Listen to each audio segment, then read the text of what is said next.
আসসালামু আলাইকুম গাইস, দেখুন আমি আজকে আমার ফ্যামিলি সহ নার্সারিতে ঘুরতে গেছিলাম। যদি আপনাদের ভালো লাগে তাহলে আপনারা অবশ্যই আমাদের রংপুরে ঘুরতে আসবেন। আর আমার লাইক কমেন্ট শেয়ার করবেন। আর আমার ভিডিও যদি পছন্দ হয় তাহলে আপনারা আমাকে সাপোর্ট করবেন। এভাবে সবসময় আমাদের পাশে থাকবেন, আমাদের ফেসকে লাইক কমেন্ট শেয়ার করবেন। যে মামারা আমাকে সাপোর্ট করছেন সবাইকে থ্যাংক ইউ।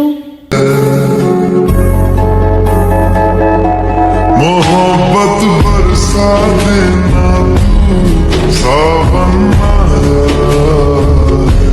तेरे और मेरे मिलने का मौसम आया है।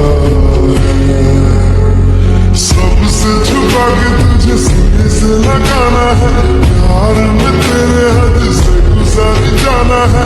इतना प्यार किसी पे पहली बार आया है।